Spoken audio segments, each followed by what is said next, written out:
The Duchess of Malfi by John Webster. Act I Scene I Malfi. The Presence Chamber in the Palace of the Duchess. You are welcome to your country, dear Antonio. You have been long in France, and you return a very formal Frenchman in your habit. How do you like the French court? I admire it. In seeking to reduce both state and people to a fixed order, their judicious king begins at home. Quits first his royal palace of flattering sycophants, of dissolute and infamous persons, which he sweetly terms his master's masterpiece, the work of heaven, considering duly that a prince's cot is like a common fountain, whence should flow pure silver drops in general, but if chance some cursed example poisoned near the head, death and diseases through the whole land spread. And what is't makes this blessed government but a most provident council, who dare freely inform him the corruption of the times, though some o' the cot hold it presumption to instruct princes what they ought to do, it is a noble duty to inform them what they ought to foresee. Point 2. Here comes Basola, the only cot Gaul. Yet I observe his railing is not for simple love of piety.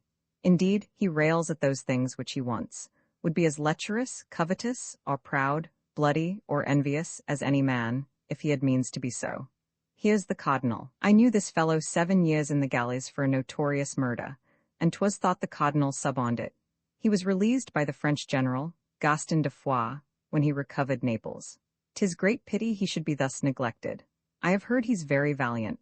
This foul melancholy will poison all his goodness. For I'll tell you, if too immoderate sleep be truly said to be an inward rust unto the soul, if then doth follow want of action breeds all black malcontents, and their close rearing, like moths in cloth, do hurt for want of wearing. Scene Roman 2 the same, the presence gins to fill. You promised me to make me the partaker of the natures of some of your great courtiers, the Lord Cardinals and other strangers that are now in court. I shall. Here comes the great Calabrian Duke. Are the galleys come about? They are, my lord. Now, sir, your promise. What's that cardinal? I mean his temper? They say he's a brave fellow. Will play his 5,000 crowns at tennis, dance, caught ladies, and one that hath fought single combats. You have given too much of him. What's his brother? The Duke there? A most perverse and turbulent nature. What appears in him mirth is merely outside. If he laughed haughtily, it is to laugh all honesty out of fashion. Twins, in quality. He speaks with others' tongues, and hears men's suits with others' ears, will seem to sleep o' the bench only to entrap offenders in their answers, dooms men to death by information, rewards by hearsay. Then the law to him is like a foul black cobweb to a spider. He makes it his dwelling and a prison to entangle those shall feed him. Most true, he never pays debts unless they be shrewd turns, and those he will confess that he doth owe. Last, for this brother there, the cardinal, they that do flatter him most say oracles hang at his lips, and verily I believe them, for the devil speaks in them. But for their sister, the right noble Duchess, you never fixed your eye on 3 fair metals cast in one figure, of so different temper.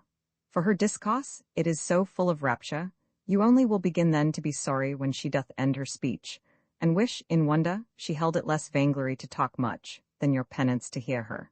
Whilst she speaks, she throws upon a man so sweet a look, that it were able to raise one to a galliard. 9 that lay in a dead palsy, and to dote on that sweet countenance. But in that look, there speaketh so divine a countenance as cuts off all lascivious and vain hope. Her days are practised in such noble virtue, that sure her nights, nay, her very sleeps, are more in heaven than other ladies' shrifts. Let all sweet ladies break their flattering glasses, and dress themselves in her. Fie, Antonio, you play the wire draw with her commendations. I'll case the picture up, only thus much. All her particular worth grows to this sum. She stains 10 the time past, lights the time to come. You must attend my lady in the gallery some half an hour hence. I shall. Sister, I have a suit to you. To me, sir? A gentleman here, Daniel de Basola, one that was in the galleys. Yes, I know him. A worthy fellow he is. Pray, let me entreat for the provisorship of your house. Your knowledge of him commends him and prefers him. Call him hither. We are now upon 11 potting. Good Lord Silvio, do us commend to all our noble friends at the Liga. Sir, I shall. You are from Milan? I am. Bring the carriages. 12, we'll bring you down to the haven. Be sure you entertain that Basola for your intelligence. 13 I would not be seen in't, and therefore many times I have slighted him when he did caught our furtherance, as this morning. Antonio, the great master of her household, had been far fitter. You are deceived in him. His nature is too honest for such business. He comes, I'll leave you, I was lured to you. My brother, here, the cardinal, could never abide you. Never since he was in my debt. Maybe some oblique character in your face made him suspect you, Doth he study physiognomy? There's no more credit to be given to the face than to a sick man's urine, which some call the physician's haw, because she cozens 14 him. He did suspect me wrongfully, for that you must give great men leave to take their times. Distrust doth cause us seldom be deceived. You see the oft shaking of the cedar tree fastens it more at root. Yet take heed, for to suspect a friend unworthily instructs him the next way to suspect you, and prompts him to deceive you. There's gold, so, what follows? Aside, never rain such showers as these without thunderbolts the tail of them. Whose throat must I cut? Your inclination to shed blood rides post before my occasion to use you.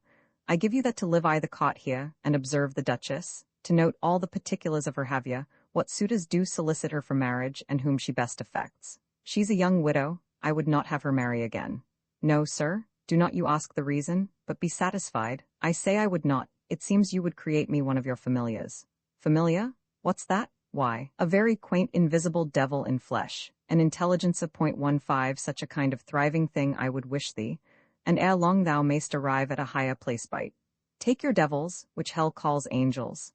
These cursed gifts would make you a corrupter, me an impudent traitor, and should I take these, they'd take me to hell. Sir, I'll take nothing from you that I have given. There is a place that I procured for you this morning, the provisorship o' the hoss. Have you heard on't? No. 'Tis yours, is't not worth thanks. I would have you curse yourself now that your bounty, which makes men truly noble, should make me a villain. Oh, that to avoid ingratitude for the good deed you have done me, I must do all the ill man can invent. Thus the devil candies all sins and what heaven terms vile, that names he complimental. Be yourself, keep your old garb of melancholy, 'twill express you envy those that stand above your reach, yet strive not to come near 'em. This will gain access to private lodgings, where yourself may, like a politic dormouse, as I have seen some feed in a lord's dish, half asleep, not seeming to listen to any talk, and yet these rogues have cut his throat in a dream. What's my place? The provisorship o' the hoss? Say then, my corruption grew out of hoss dung, I am your creature. Away? Let good men, for good deeds, covet good fame, since place and riches oft are bribes of shame. Sometimes the devil doth preach. Scene Roman 3 Malfi. Gallery in the Duchess' palace. We are to part from you, and your own discretion must now be your director. You are a widow, you know already what man is, and therefore let not youth, high promotion, eloquence, no, nor anything without the addition, honor, sway your high blood. Marry, they are most luxurious 16 will wed twice. Oh, fie. Their livers are more spotted than Laban's sheep. .17 diamonds are of most value, they say, that have passed through most jewelers' hands. Haws by that rule are precious. Will you hear me? I'll never marry. So most widows say, but commonly that motion lasts no longer than the turning of an hourglass. The funeral sermon and it end both together. Now hear me, you live in a rank pasture here, the cot. There is a kind of honeydew that's deadly. Tea will poison your fame. Look taut, be not cunning, for they whose faces do belie their hearts are witches ere they arrive at 20 years, and give the devil suck. This is terrible good counsel. Hypocrisy is woven of a fine small thread, subtler than Vulcan's engine. 18 yet believe it, your darkest actions, nay, your private thoughts will come to light. You may flatter yourself and take your own choice. Privately be married under the eaves of night, think the best voyage that e'er you made, like the irregular crab, which, though it goes backward, thinks that it goes right because it goes its own way. But observe, such weddings may more properly be said to be executed than celebrated. The marriage night is the entrance into some prison. And those joys, those lustful pleasures, are like heavy sleeps which do forerun man's mischief. Fare you well. Wisdom begins at the end, remember it? I think this speech between you both was studied, it came so roundly off. You are my sister, this was my father's poniard, do you see? I'd be loth to see't look rusty, cause 'twas his. I would have you give all these chargeable revels, a visor and a mask are whispering rooms that were never built for goodness, fare you well, and women like variety of courtship. What cannot a neat knave with a smooth tale make a woman believe? Farewell, lusty widow. Shall this move me? If all my royal kindred lay in my way unto this marriage, I'd make them my low footsteps. And even now, even in this hate, as men in some great battles, by apprehending danger, have achieved almost impossible actions, I have heard soldiers say so. So I through frights and threatenings will essay this dangerous venture. Let old wives report I winked and chose a husband. Cariola, to thy known secrecy I have given up more than my life, my fame. Both shall be safe, for I'll conceal this secret from the world as warily as those that trade in poison keep poison from their children. Thy protestation is ingenious and haughty, I believe it. Is Antonio come? He attends you? Good dear soul, leave me, but place thyself behind the arras, where thou mayst overhear us. Wish me good speed, for I am going into a wilderness where I shall find na path na friendly clue to be my guide. I sent for you, sit down, take pen and ink, and write. Are you ready? Yes, what did I say? That I should write somewhat? Oh, I remember. After these triumphs and this large expense it's fit, like thrifty husbands, 19 we inquire what's laid up for tomorrow. So please your beauteous excellence. Beauteous? Indeed I thank you. I look young for your sake, you have ta'en my cares upon you. I'll fetch your grace the particulars of your revenue and expense. Oh, you are an upright treasurer, but you mistook. For when I said I meant to make inquiry what's laid up for tomorrow, I did mean what's laid up yonder for me. Where? In heaven. I am making my will, as 'tis fit princes should in perfect memory, and I pray, sir, tell me, were not one better make it smiling thus than in deep groans and terrible ghastly looks, as if the gifts we potted with procured 20 that violent distraction? Oh, much better. If I had a husband now, this care were quit, but I intend to make you overseer. What good deed shall we first remember? Say, begin with that first good deed began I the world after man's creation, the sacrament of marriage. I'd have you first provide for a good husband, give him all. All? Yes, your excellent self. In a winding sheet, in a couple, St. Winifred, that were a strange will, twi a stranger 21 if there were no will in you to marry again. What do you think of marriage? I taked, as those that deny purgatory, it locally contains or heaven or hell, there's no third place in't. How do you effect it? My banishment, feeding my melancholy, would often reason thus. Pray, let's hear it. Say a man never marry, nor have children, what takes that from him? Only the bare name of being a father, or the weak delight to see the little wanton ride a carcass upon a painted stick, or hear him chatter like a taut starling. Fie, what's all this? One of your eyes is bloodshot, use my ring taut. They say 'tis very sovereign. 'Twas my wedding ring, and I did vow never to part with it but to my second husband. You have parted with it now. Yes, to help your eyesight. You have made me stock blind. How? There is a saucy and ambitious devil is dancing in this circle. Remove him. How? There needs small conjuration when your finger may do it thus. Is it fit? She puts the ring upon his finger, he kneels. What said you, sir? This goodly roof of yours is too low built. I cannot stand upright in nor discourse without I raise it higher. Raise yourself, or, if you please, my hand to help you. So, raises him. Ambition, madam, is a great man's madness that is not kept in chains and close-spent rooms, but in fair lightsome lodgings, and is girt with the wild noise of prattling visitants, which makes it lunatic beyond all cure. Conceive not I am so stupid, but I aim 22 whereto your favours tend. But he's a fool that, being a-cold, would thrust his hands i' the fire to warm them. So now the ground's broke, you may discover what a wealthy mine I make your lot of. Oh, my unworthiness? You were ill to sell yourself. This dockening of your worth is not like that which tradesmen use i' the city. Their false lights are to rid bad wares off. And I must tell you, if you will know where breathes a complete man, I speak it without flattery, turn your eyes and progress through yourself. Were there na heaven na hell, I should be honest. I have long served virtue, and ne'er ta'en wages of her. Now she pays it. The misery of us that abon great, we have fought to woo, because none dare woo us, and as a tyrant doubles with his words and fearfully equivocates, so we have fought to express our violent passions in riddles and in dreams, and leave the path of simple virtue, which was never made to seem the thing it is not. Go brag you have left me hotless, mine is in your bosom. I hope 'twill multiply love there.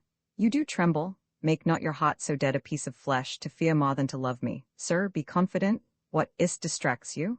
This is flesh and blood, sir. 'Tis not the figure cut in alabaster kneels at my husband's tomb. Awake, man? I do here put off all vain ceremony, and only do appear to you a young widow that claims you for her husband, and like a widow, I use but half a blush in't. Truth speak for me, I will remain the constant sanctuary of your good name. I thank you, gentle love, and cause you shall not come to me in debt, being now my steward. Here upon your lips I sign your quietus ESD.23, this you should have begged now. I have seen children oft eat sweetmeats thus, as fearful to devour them too soon. But for your brothers, do not think of them. All discord without this circumference is only to be pitied and not feared, yet should they know it, time will easily scatter the tempest. These words should be mine, and all the pots you have spoke, if some part of it would not have savoured flattery. Kneel, be not amazed, this woman's of my counsel. I have heard lawyers say, a contract in a chamber per verba de presenti 24 is absolute marriage. She and Antonio kneel. bless heaven, this sacred guardian 25 which let violence never untwine, and may our sweet affections, like the spheres, be still in motion, quickening and make the like soft music, that we may imitate the loving palms, best emblem of a peaceful marriage, that never bar fruit divided. What can the church fasma? That fortune may not know an accident, either of joy or sorrow, to divide our fixed wishes. How can the church build faster? 26 We now are man and wife, and 'tis the church that must but echo this.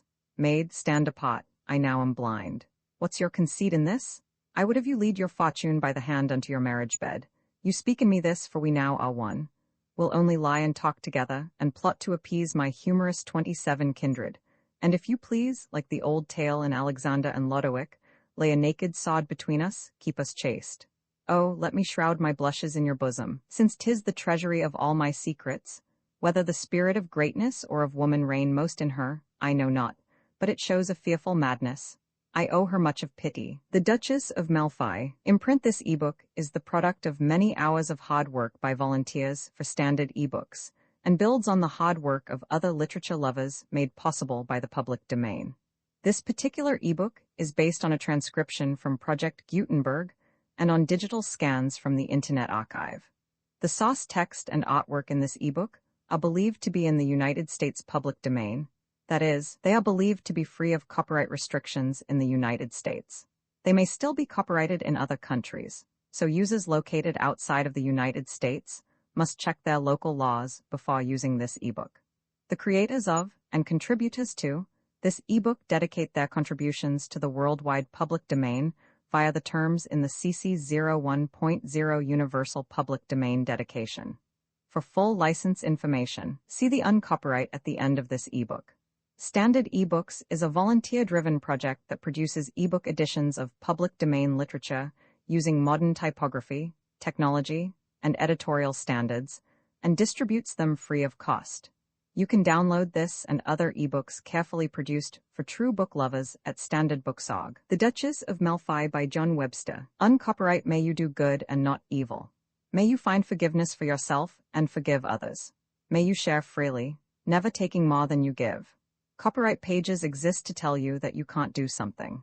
Unlike them, this uncopyright page exists to tell you that the writing and artwork in this ebook are believed to be in the United States public domain. That is, they are believed to be free of copyright restrictions in the United States. The United States public domain represents our collective cultural heritage, and items in it are free for anyone in the United States to do almost anything at all with, without having to get permission. Copyright laws are different all over the world, and the source text or artwork in this ebook may still be copyrighted in other countries. If you're not located in the United States, you must check your local laws before using this ebook. Standard ebooks makes no representations regarding the copyright status of the source text or artwork in this ebook in any country other than the United States. Non-authorship activities performed on items that are in the public domain, so-called sweat of the brow, work, don't create a new copyright. That means that nobody can claim a new copyright on an item that is in the public domain for, among other things, work like digitization, mock-up, or typography. Regardless, the contributors to this ebook release their contributions under the terms in the CC 01.0 Universal Public Domain dedication, thus dedicating to the worldwide public domain all of the work they've done on this ebook, including but not limited to metadata, the title page, imprint, colophon, this uncopyright, and any changes or enhancements to, or mock-up on, the original text and artwork. This dedication doesn't change the copyright status of the source text or artwork. We make this dedication in the interest of enriching our global cultural heritage, to promote free and libre culture around the world, and to give back to the unrestricted culture that has given all of us so much. Table of Contents Landmarks, Act Roman 2 Scene I Malfi. An apartment in the palace of the Duchess. One would suspect it for a shop of witchcraft, to find in it the fat of serpents, spawn of snakes, Jews' spittle, and their young children's ordure, and all these for the face. I would sooner eat a dead pigeon taken from the soles of the feet of one sick of the plague, than kiss one of you fasting.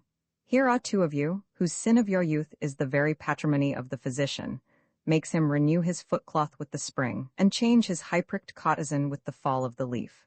I do wonder you do not loathe yourselves. Observe my meditation now. What thing is in this outward form of man to be beloved?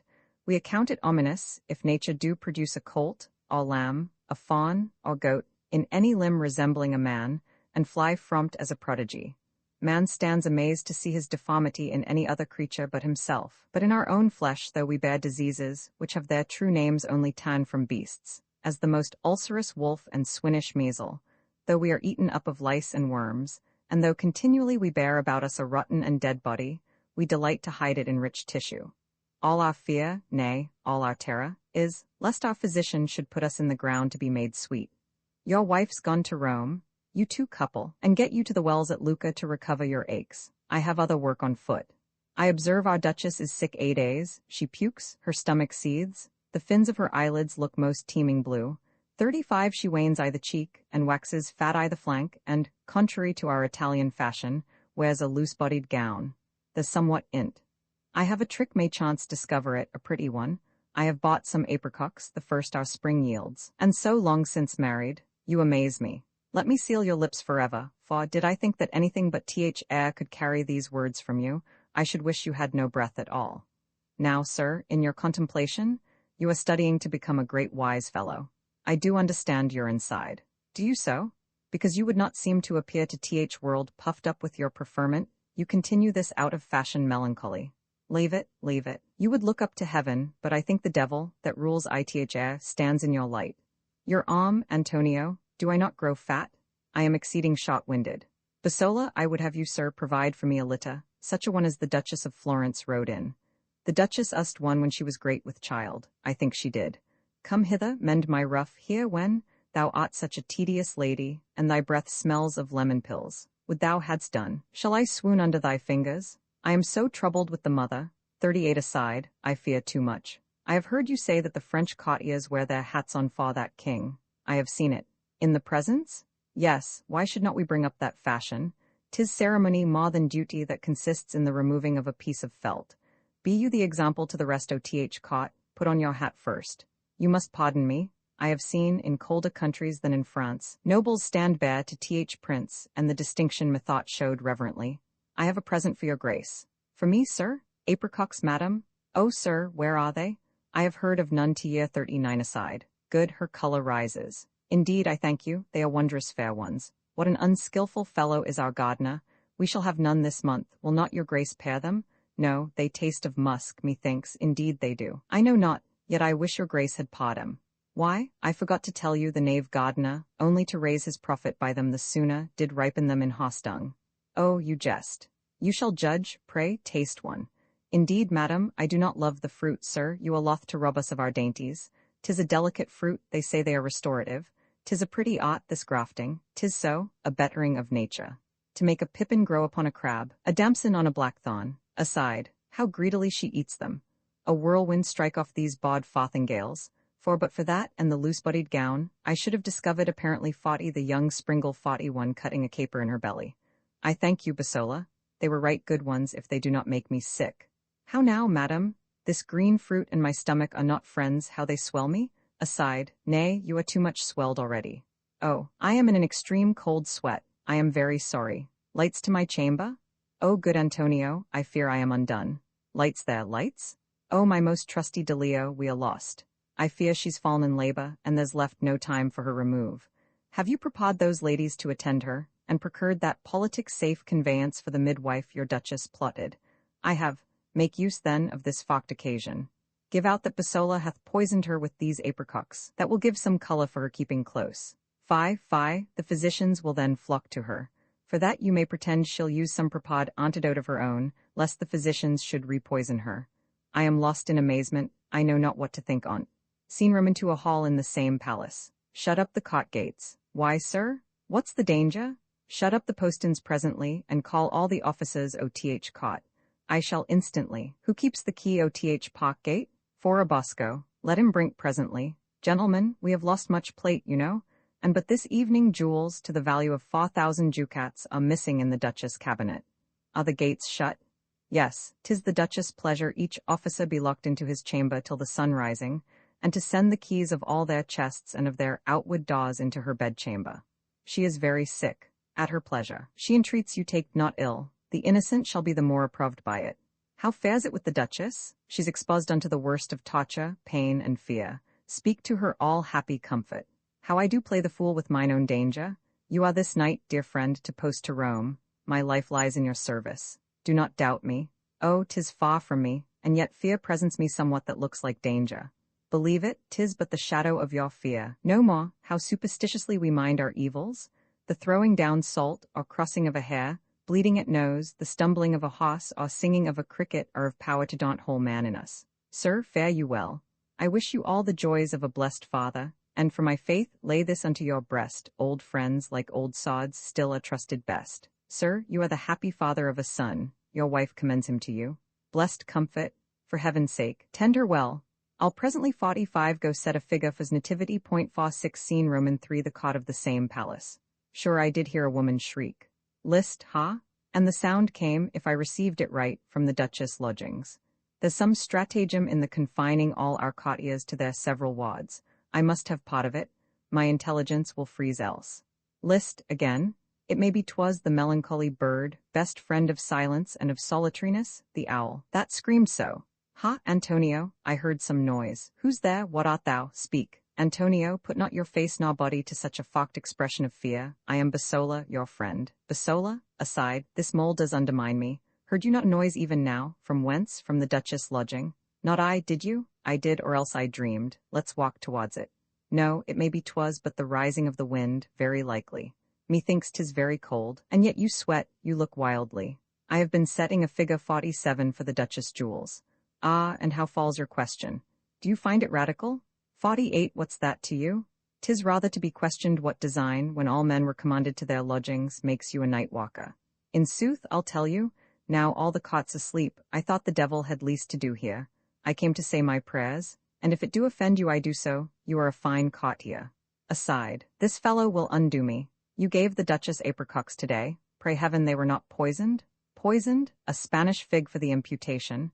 Traitors are ever confident till they are discovered. There were jewels stolen too, in my conceit, none are to be suspected more than yourself. You are a false steward. Saucy slave, I'll pull thee up by the roots.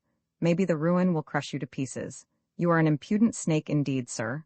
Are you scarce warm, and do you show your sting? You libel 49 well, sir? No, sir, copy it out, and I will set my hand taut. Aside, my nose bleeds. One that were superstitious would count this ominous when it merely comes by chance.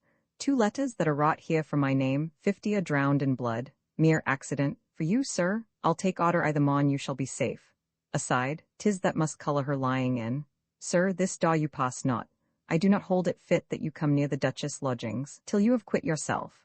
Aside, the great are like the base, nay, they are the same when they seek shameful ways to avoid shame. Antonio hereabout did drop a paper, some of your help, false friend. 510, here it is. What's here? A child's nativity calculated? Reads. The Duchess was delivered of a son, tween the hours 12 and 1 in the night, anno dom. 1504, that's this year. Decimo nono Decembris, that's this night, taken according to the meridian of Malfi. That's our Duchess, happy discovery. The lot of the first house being combust in the ascendant signifies short life, and Mars being in a human sign joined to the tail of the dragon in the 8th house, doth threaten a violent death. Cetera non scrut anta. 52 why, now 'tis most apparent, this precise fellow is the Duchess Baud. I have it to my wish. This is apostle of intelligency. 53 our courtiers were cast up for. It needs must follow that I must be committed on pretence of poisoning her, which I'll endure and laugh at. If one could find the father now, but that time will discover. Old Castruccio, ith morning posts to Rome.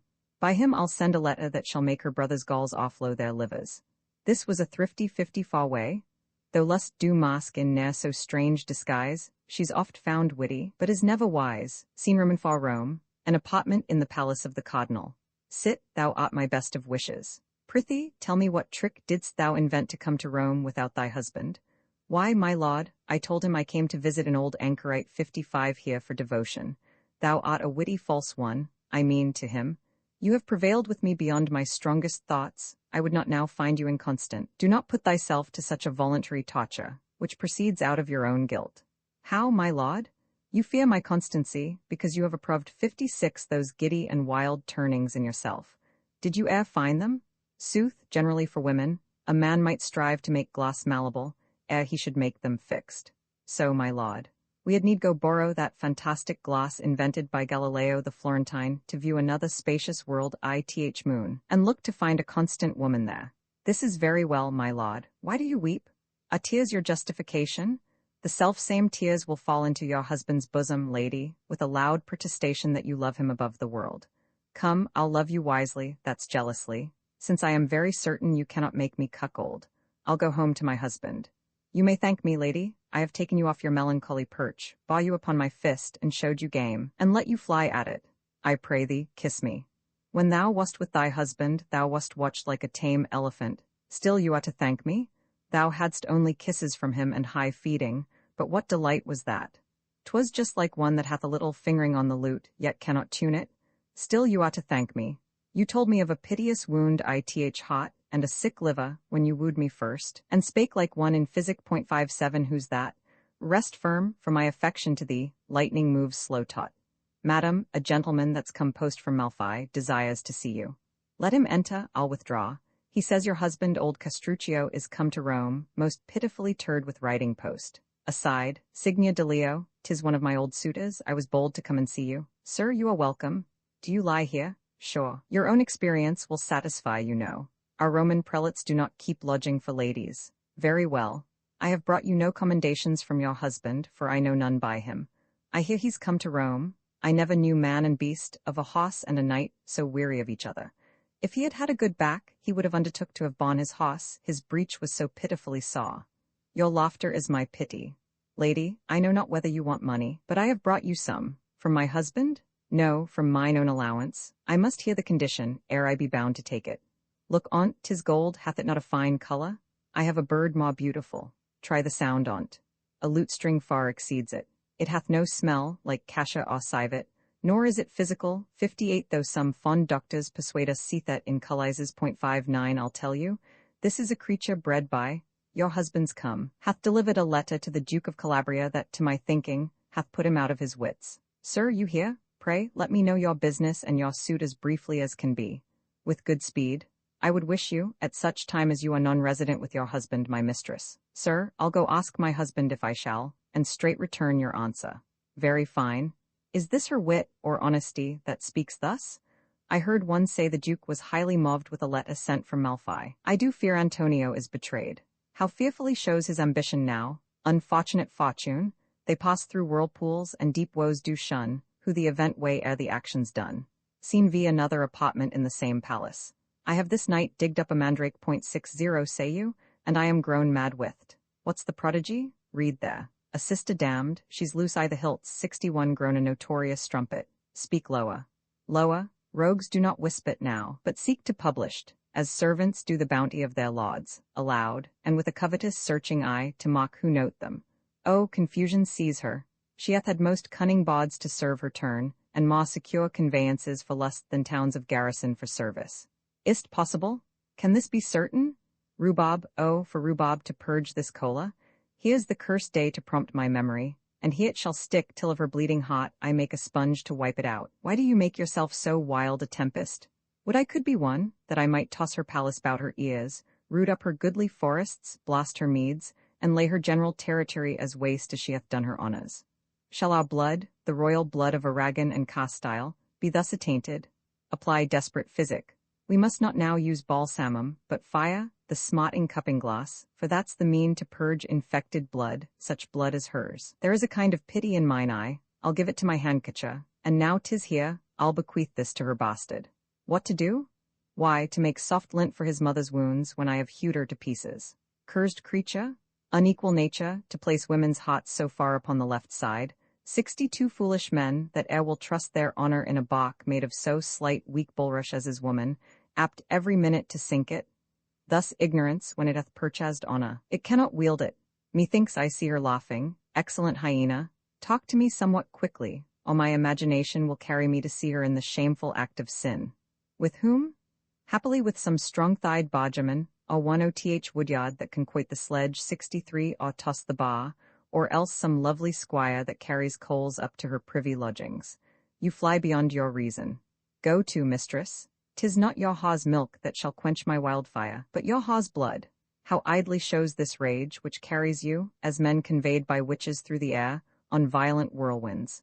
This intemperate noise fitly resembles deaf men's shrill discourse, who talk aloud, thinking all other men to have their imperfection. Have not you my palsy? Yes, but I can be angry without this rupture. There is not in nature a thing that makes man so deformed, so beastly, as doth intemperate anger. Chide yourself. You have divers men who never yet expressed their strong desire of rest, but by unrest, by vexing of themselves. Come, put yourself in tune. So I will only study to seem the thing I am not. I could kill her now, in you, or in myself, for I do think it is some sin in us heaven doth revenge by her. Are you stark mad? I would have their bodies burnt in a coal pit with the ventage stopped, that their cursed smoke might not ascend to heaven, or dip the sheets they lie in pitch or sulphur, wrap them in't, and then light them like a match, or else to boil 60 for their bastard to a cullies, and give it his lecherous father to renew the sin of his back. I'll leave you. Nay, I have done. I am confident, had I been damned in hell, and should have heard of this, it would have put me into a cold sweat. I'll go sleep. Till I know who loves my sister, I'll not stir. That known, I'll find scorpions to string my whips and fix her in a general eclipse. Act Roman 3 Scene I Malfi, an apartment in the palace of the Duchess. Our noble friend, my most beloved Delio. Oh, you have been a stranger long at court. Came you along with the Lord Ferdinand? I did, sir. And how fares your noble Duchess? Right fortunately well. She's an excellent feeder of pedigrees. Since you last saw her, she hath had 2 children more, a son and daughter. Methinks 'twas yesterday. Let me but wink, and not behold your face, which to mine eye is somewhat lana. Verily I should dream it were within this half hour. You have not been in law, friend Delio, nor in prison, nor a suitor at the cot, nor begged the reversion of some great man's place, nor troubled with an old wife, which doth make your time so insensibly hasten. Pray, sir, tell me, hath not this news arrived yet to the ear of the Lord Cardinal? I fear it hath. The Lord Ferdinand, that's newly come to court, doth bear himself right dangerously. Pray why? He is so quiet that he seems to sleep the tempest out, as Domus do in winter. Those houses that are haunted are most still till the devil be up. What say the common people? The common rabble do directly say she is a strumpet. And your graver heads which would be politic, what censure they? They do observe I grow to infinite purchase, 65 the left-hand way, and all suppose the Duchess would amend it if she could, for, say they, great princes, though they grudge their offices should have such large and unconfined means to get wealth under them, will not complain, lest thereby they should make them odious unto the people. For other obligation of love or marriage between her and me, they never dream of. The Lord Ferdinand is going to bed. I'll instantly to bed, for I am weary. I am to bespeak a husband for you. For me, sir? Pray, who is't? The great Count Malfi. Fie upon him. A count? He's a mere stick of sugar candy. You may look quite through him. When I choose a husband, I will marry for your honour. You shall do well in't. How is't, worthy Antonio? But, sir, I am to have private conference with you about a scandalous report is spread touching mine honour. Let me be ever deaf taught, one of Pasquale's paper bullets, 66 caught calumny, a pestilent air, which princes' palaces are seldom purged of. Yet say that it were true, I pour it in your bosom. My fixed love would strongly excuse, extenuate, nay, deny faults were they apparent in you. Go, be safe in your own innocency. Aside. O blessed comfort, this deadly air is purged. Her guilt treads on hot-burning coltas. .67 now, Basola, how thrives our intelligence? 68, sir, uncertainly. 'Tis rumored she hath had 3 bastards, but by whom we may go read I the stars. Why, some hold opinion all things are written there. Yes, if we could find spectacles to read them. I do suspect there hath been some sorcery used on the Duchess. Sorcery? To what purpose? To make her dote on some desertless fellow she shames to acknowledge. Can your faith give way to think there's power in potions or in charms, to make us love whether we will or no? Most certainly. Away. These are mere gulleries, 69 horrid things, invented by some cheating mountebanks to abuse us. Do you think that herbs or charms can force the will? Some trials have been made in this foolish practice, but the ingredients were lenitive 70 poisons, such as are of force to make the patient mad, and straight the witch swears by equivocation they are in love. The witchcraft lies in her rank blood. This night I will force confession from her. You told me you had got, within these 2 days, a false key into her bedchamber. I have, as I would wish. What do you intend to do? Can you guess? No, do not ask. Then, he that can compass me and know my drifts may say he hath put a girdle about the world and sounded all her quicksands. I do not think so. What do you think then, pray? That you are your own chronicle too much and grossly flatter yourself. Give me thy hand, I thank thee. I never gave pension but to flatterers till I entertained thee. Farewell. That friend a great man's ruin strongly checks, who rails into his belief all his defects. Scene room into the bedchamber of the Duchess in the same. Bring me the casket hither, and the glass. You get no lodging here tonight, my lord. Indeed, I must persuade one. Very good. I hope in time 'twill grow into a custom, that noblemen shall come with cap and knee to purchase a night's lodging of their wives. I must lie here. Must, you are a lot of misrule. Indeed, my rule is only in the night. To what use will you put me? We'll sleep together, alas. What pleasure can two lovers find in sleep? My lord, I lie with her often, and I know she'll much disquiet you. See, you are complained of. For she's the sprawlingst bedfellow. I shall like her the better for that. Sir, shall I ask you a question? I pray thee, Cariola. Wherefore still, when you lie with my lady, do you rise so early? Labouring men count the clock oftenest, Cariola, glad when their task's ended. I'll stop your mouth. Kisses him? Nay, that's but one. Venus had 2 soft doves to draw her chariot, I must have another. When wilt thou marry, Cariola? Never, my lord. Oh, fie upon this single life, foggo it. We read how Daphne, for her peevish flight, 71 became a fruitless battery, Syrinx turned to the pale empty reed, Anaxarete was frozen into marble.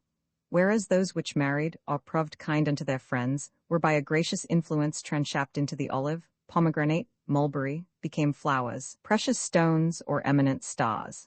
This is a vain poetry, but I pray you tell me, if there were proposed me, wisdom, riches, and beauty, in 3 several young men, which should I choose? 'Tis a hard question. This was Paris' case, and he was blind in't, and there was a great cause, for how was't possible he could judge right, having 3 amorous goddesses in view, and they stock naked? 'Twas a motion were able to benight the apprehension of the severest counsellor of Europe. Now I look on both your faces so well formed, it puts me in mind of a question I would ask. What is't? I do wonder why hard-favoured ladies, for the most part, keep worse-favoured waiting women to attend them, and cannot endure fair ones. Oh, that's soon answered. Did you ever in your life know an ill-painted desire to have his dwelling next door to the shop of an excellent picture-maker? 'Twould disgrace his face-making, and undo him. I prithee, when were we so merry? My hair tangles. Pray thee, Cariola, let's steal forth the room, and let her talk to herself. I have divers times served her the like, when she hath chafed extremely. I love to see her angry. Softly, Cariola, doth not the colour of my hair gin to change? When I wax grey, I shall have all the cot powder their hair with a raz, 72 to be like me. You have cause to love me. I entered you into my heart before you would vouchsafe to call for the keys. We shall one day have my brothers take you napping. Methinks his presence, being now in cot, should make you keep your own bed, but you'll say love mixed with fear is sweetest. I'll assure you, you shall get no more children till my brothers consent to be your gossips. Have you lost your tongue? 'Tis welcome, for know, whether I am doomed to live or die, I can do both like a prince. Die then, quickly, giving her a poniard. Virtue, where art thou hid? What hideous thing is it that doth eclipse thee? Pray, sir, hear me. Or is it true thou art but a bare name, and no essential thing? Sir, do not speak. No, sir, I will plant my soul in mine ears to hear you. O most imperfect light of human reason, that mak'st us so unhappy to foresee what we can least prevent. Pursue thy wishes, and glory in them. There's in shame no comfort but to be past all bounds and sense of shame. I pray, sir, hear me. I am married. So, happily, not to your liking. But for that, alas, your shears do come untimely now to clip the bird's wings that's already flown. Will you see my husband?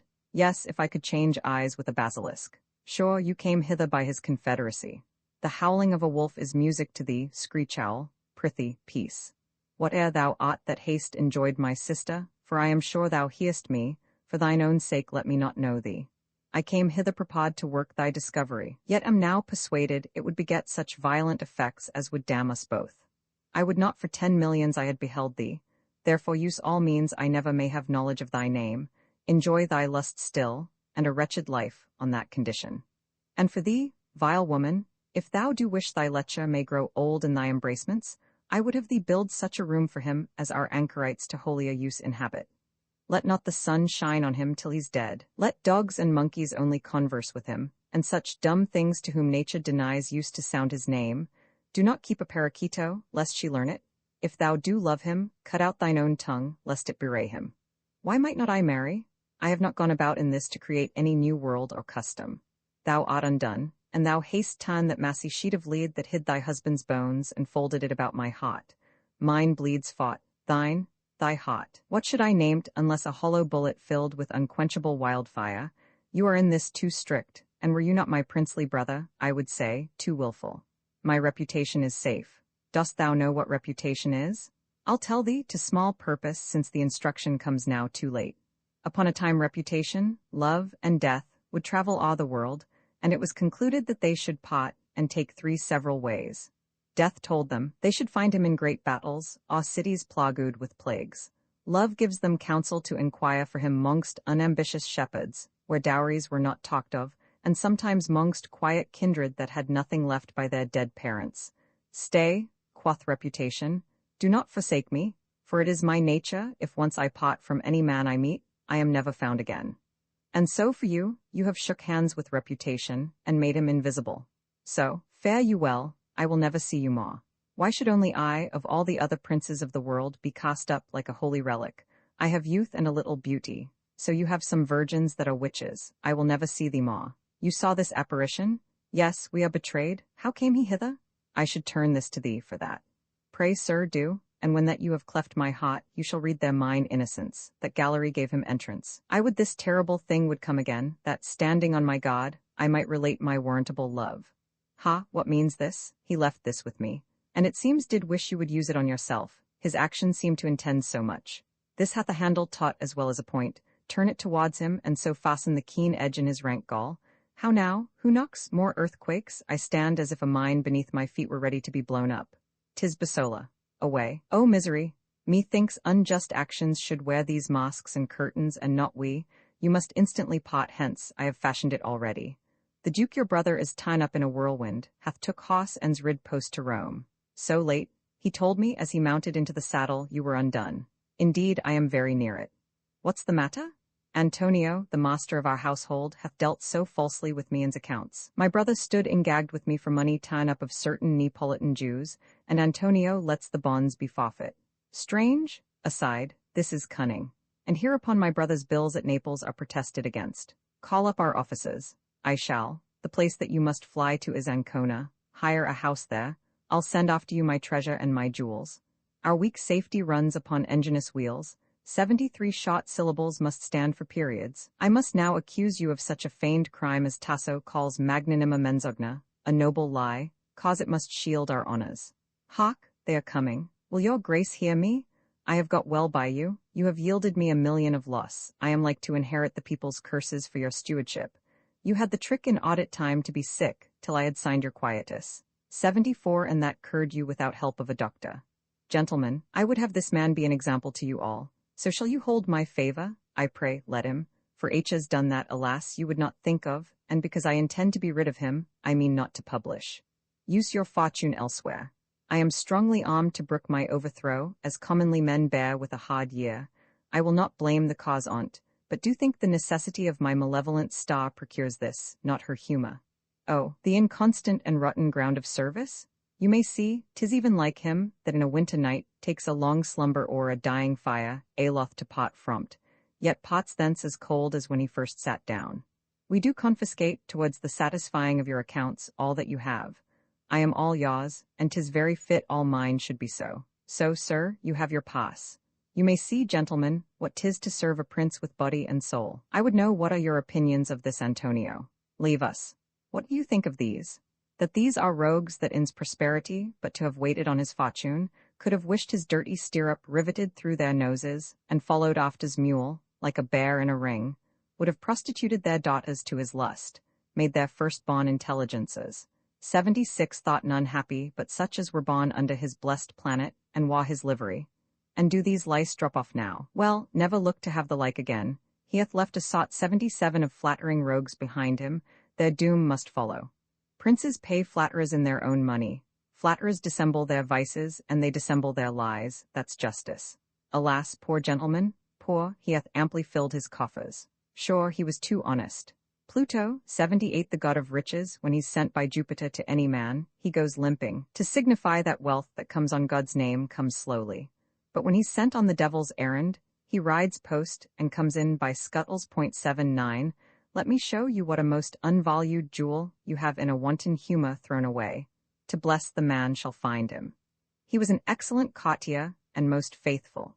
A soldier that thought it as beastly to know his own value too little as devilish to acknowledge it too much. Both his virtue and fame deserved a far better fortune. His discourse rather delighted to judge itself than show itself. His breast was filled with all perfection, and yet it seemed a private whispering-room, it made so little noise oft. But he was basely descended. Will you make yourself a mercenary herald, rather to examine men's pedigrees than virtues? You shall want 80 him.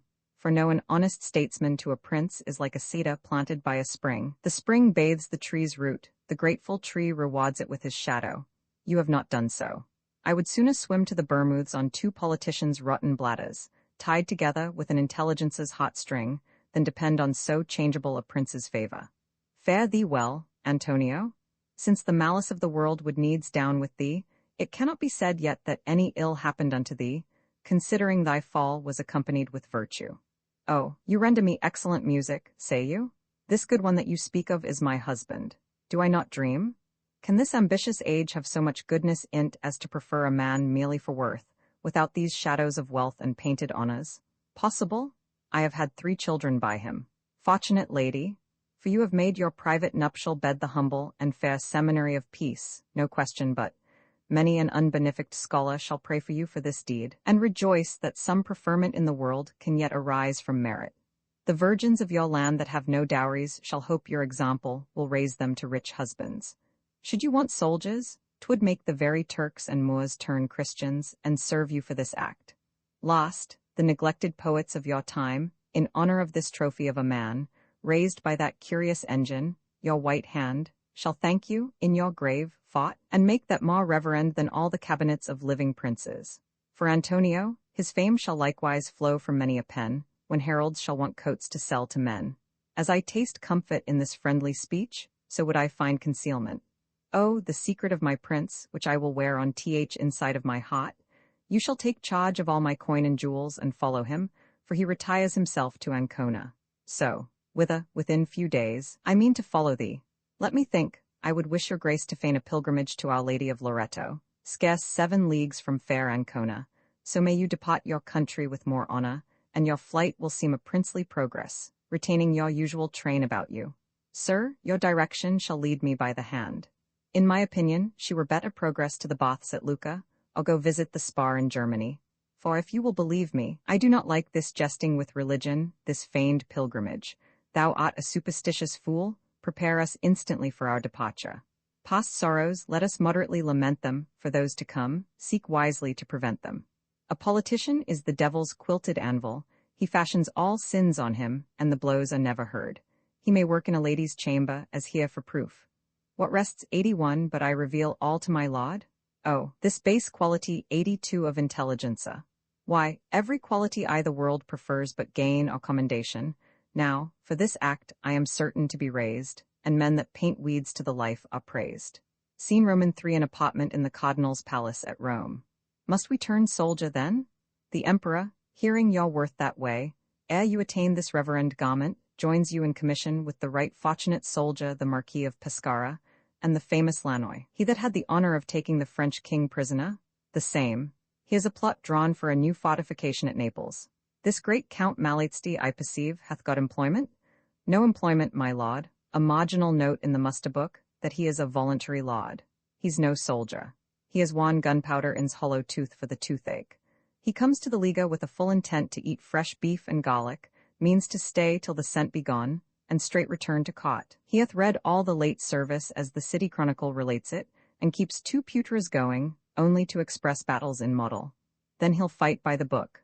By the almanac, I think, to choose good days and shun the critical, that's his mistress' scoff. Yes, he protests he would do much for that taffeta. I think he would run away from a battle, to save it from taking prisoner.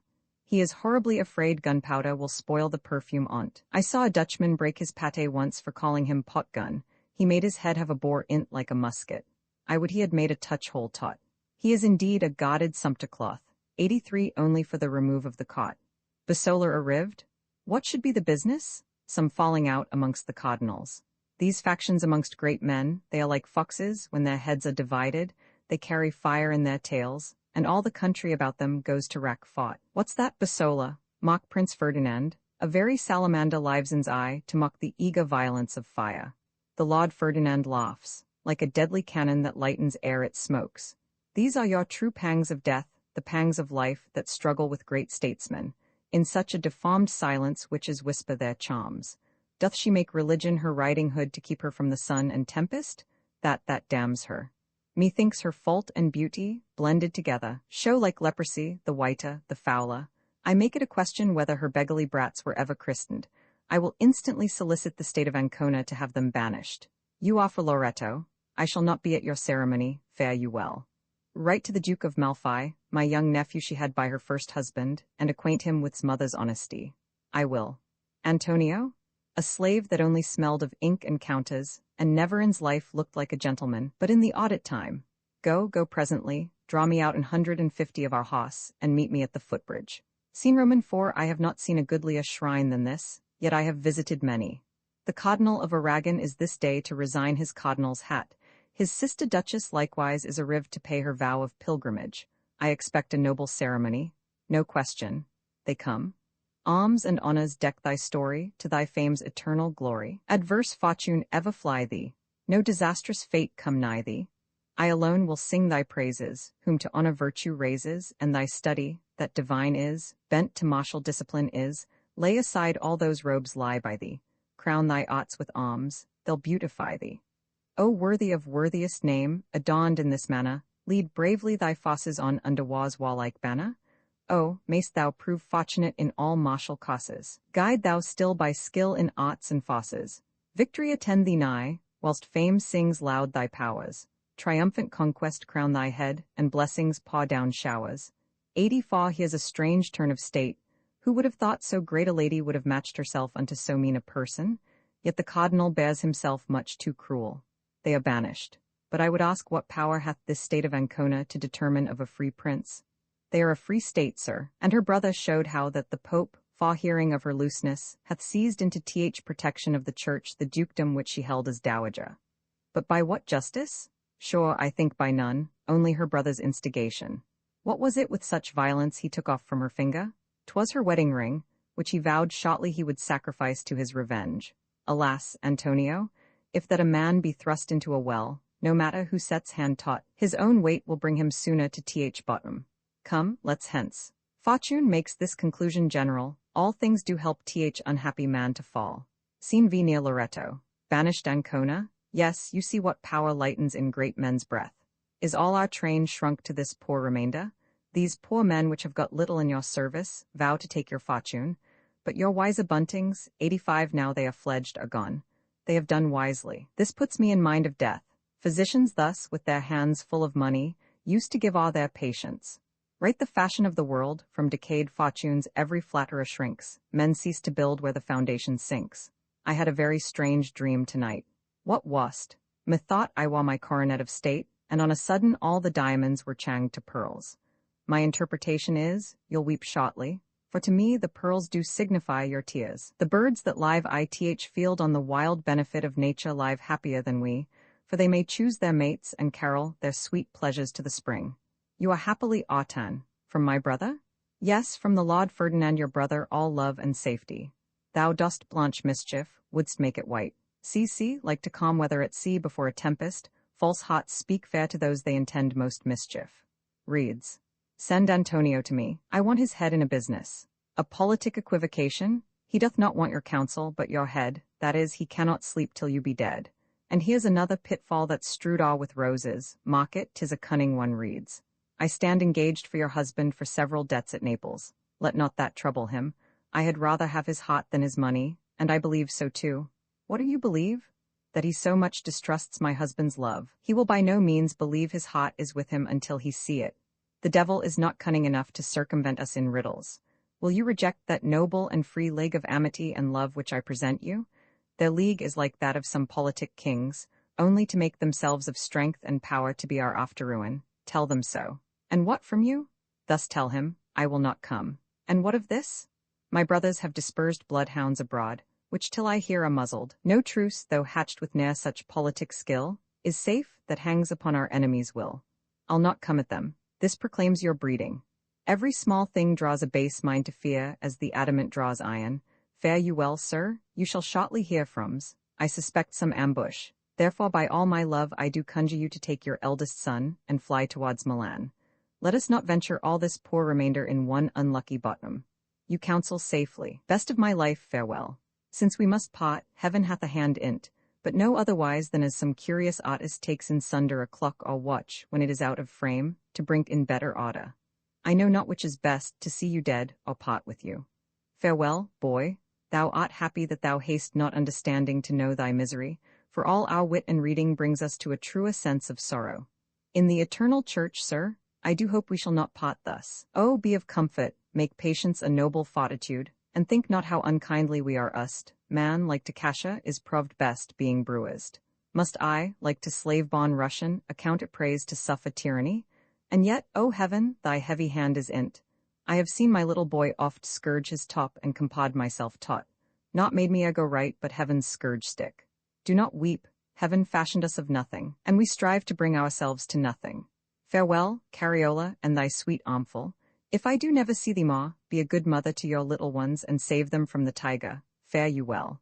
Let me look upon you once more, for that speech came from a dying father. Your kiss is colder than that I have seen an holy anchorite give to a dead man's skull. My heart is turned to a heavy lump of lead, with which I sound my danger. Fare you well. My laurel is all withered. Look, madam, what a troop of armed men make toward us. Oh, they are very welcome. When fortune's wheel is overcharged with princes, the weight makes it move swift. I would have my ruin be sudden. I am your adventure, am I not? You are. You must see your husband no more. What devil art thou that counterfeitest heaven's thunder? Is that terrible? I would have you tell me whether is that note worse that frights the silly birds out of the con, or that which doth allure them to the nets. You have hearkened to the loss too much, O misery. Like to a rusty awchogged cannon shall I never fly in pieces. Come, to what prison? To none. Whither then? To your palace. I have heard that Charon's boat serves to convey all o'er the dismal lake, but brings none back again. Your brothers mean you safety and pity. Pity? With such a pity men preserve alive pheasants and quails when they are not fat enough to be eaten. These are your children? Yes, can they prattle? No, but I intend, since they were born accursed, curses shall be their first language. Fie, madam, forget this base, low fellow. Were I a man, I'd beat that counterfeit face 86 into thy other. One of no birth. Say that he was born mean. Man is most happy when's own actions be arguments and examples of his virtue. A barren, beggarly virtue. I prithee, who is greatest? Can you tell? Sad tales befit my woe, I'll tell you one. A salmon, as she swam unto the sea, met with a dogfish, who encounters her with this rough language. Why art thou so bold to mix thyself with our high state of floods, being no eminent courtier, but one that, for the calmest and fresh time, O.th. year dost live in shallow rivers, rank'st thyself with silly smelts and shrimps, and darest thou pass by our dog ship without reverence? Oh, quoth the salmon, sister, be at peace, thank Jupiter we both have passed the net. Our value never can be truly known, till in the fish's basket we be shown. I.th. market then my price may be the higher, even when I am nearest to the cook and fire. So to great men the moral may be stretched, men oft are valued high when they're most wretched. But come, whither you please. I am armed gainst misery, bent to all sways of the oppressor's will. There's no deep valley but near some great hill. Act Roman fa scene I Malfi, an apartment in the palace of the Duchess. How doth our sister Duchess bear herself in her imprisonment? Nobly, I'll describe her. She's sad as one longest taught, and she seems rather to welcome the end of misery than shun it. A behavior so noble as gives a majesty to adversity. You may discern the shape of loveliness more perfect in her tears than in her smiles. She will muse for hours together, and her silence, methinks, expresseth more than if she spake. Her melancholy seems to be fortified with a strange disdain. 'Tis so, and this restraint, like English mastiffs that grow fierce with tying, makes her too passionately apprehend those pleasures she is kept from. Curse upon her? I will no longer study in the book of another's heart. Inform her what I told you. All comfort to your grace, I will have none. Pray thee, why dost thou wrap thy poison pills in gold and sugar? Your elder brother, the Lord Ferdinand, is come to visit you and sends you word, cause once he rashly made a solemn vow never to see you more, he comes I.th. night, and prays you gently neither torch nor taper shine in your chamber. He will kiss your hand and reconcile himself, but for his vow he dares not see you, at his pleasure. Take hence the lights. He's come, where are you? Here, sir, this darkness suits you well. I would ask you pardon, you have it, for I account it the honorablest revenge where I may kill, to pardon. Where are your cubs, whom, call them your children? For though our national law distinguish bastards from true legitimate issue, compassionate nature makes them all equal. Do you visit me for this? You violate a sacrament, OTH church shall make you howl in hell fought. It had been well, could you have lived thus always. For indeed, you were too much ITH light. But no more, I come to seal my peace with you. Here's a hand gives her a dead man's hand, to which you have vowed much love, the ring upont you gave, I affectionately kiss it. Pray do, and bury the print of it in your heart. I will leave this ring with you for a love token, and the hand as sure as the ring, and do not doubt but you shall have the heart too. When you need a friend, send it to him that owed it. You shall see whether he can aid you. You are very cold, I fear you are not well after your travel. Ha, lights, oh horrible, let her have lights enough. What witchcraft doth he practice that he hath left a dead man's hand here? Look you, here's the piece from which 'twas ta'en. He doth present you this sad spectacle that, now you know directly they are dead, hereafter you may wisely cease to grieve for that which cannot be recovered. There is not between heaven and earth one wish I stay for after this. It wastes me more than wet my picture, fashioned out of wax, stuck with a magical needle, and then buried in some foul dunghill, and yon's an excellent property for a tyrant, which I would account mercy. What's that? If they would bind me to that lifeless trunk and let me freeze to death. Come, you must live. That's the greatest touch souls feel in hell, that they must live and cannot die. Pasha, 88 I'll new kindle thy coals again, and revive the rare and almost dead example of a loving wife. Oh, fie, despair, remember you are a Christian. The church enjoins fasting, I'll starve myself to death. Leave this vain sorrow. Things being at the worst begin to mend, the bee when he hath shot his sting into your hand, may then play with your eyelid. Good comfortable fellow, persuade a wretch that's broke upon the wheel to have all his bones new set, entreat him live to be executed again. Who must dispatch me? I account this world a tedious theatre, for I do play a part in't gainst my will. Come, be of comfort, I will save your life. Indeed, I have not leisure to tend so small a business. Now, by my life, I pity you. Thou art a fool, then, to waste thy pity on a thing so wretched as cannot pity itself. I am full of daggers. Puff, let me blow these vipers from me. What are you? One that wishes you long life. I would thou wert hanged for the horrible curse thou hast given me. I shall shortly grow one of the miracles of pity. I'll go pray? No, I'll go curse. Oh, fie, I could curse the stars. Oh, fearful. And those 3 smiling seasons of the year into a Russian winter, nay, the world to its first chaos. Look you, the stars shine still. Oh, but you must remember, my curse hath a great way to go. Plagues that make lanes through largest families consume them? Fie, lady, let them, like tyrants, never be remembered but for the ill they have done. Let all the zealous prayers of mortified churchmen forget them. Oh, uncharitable, let heaven a little while cease crowning martyrs to punish them. Go, howl them this, and say, I long to bleed. It is some mercy when men kill with speed. Excellent, as I would wish. She's plagued in 0.89. These presentations are but framed in wax by the curious master in that quality, 90 Vincentio Loriola, and she takes them for true substantial bodies. Why do you do this? To bring her to despair. Faith, end here, and go no farther in your cruelty. Send her a penitential garment to put on next to her delicate skin, and furnish her with beads and prayer books. Damn her, that body of hers. While that my blood run pure in't was more worth than that which thou wouldst comfort, called a soul. I will send her masks of common courtesans, have her meat served up by bawds and ruffians, and, cause she'll needs be mad, I am resolved to move forth the common hospital all the mad folk, and place them near her lodging. They'll let them practice together, sing and dance, and act their gambols to the full OTH moon. If she can sleep the better for it, let her. Your work is almost ended. Must I see her again? Yes. Never, you must. Never in mine own shape, that's forfeited by my intelligence 91 and this lost cruel lie. When you send me next, the business shall be comfort. Very likely, thy pity is nothing of kin to thee. Antonio lurks about Milan. Thou shalt shortly thither, to feed a fire as great as my revenge, which never will slack till it hath spent his fuel. Intemperate agues make physicians cruel. Seen room into another room in the lodging of the Duchess. What hideous noise was that? 'Tis the wild consort 92 of madmen, lady, which your tyrant brother hath placked about your lodging. This tyranny, I think, was never practised till this hour. Indeed, I thank him. Nothing but noise and folly can keep me in my right wits, whereas reason and silence make me stock mad. Sit down, discourse to me some dismal tragedy. Oh, 'twill increase your melancholy. Thou art deceived, to hear of greater grief would lessen mine. This is a prison? Yes, but you shall live to shake this durance off. Thou art a fool. The robin redbreast and the nightingale never live long in cages. Pray dry your eyes. What think you of, madam? Of nothing, when I muse thus. I sleep, like a madman, with your eyes open. Dost thou think we shall know one another in th other world? Yes, out of question. Oh, that it were possible we might but hold some 2 days' conference with the dead.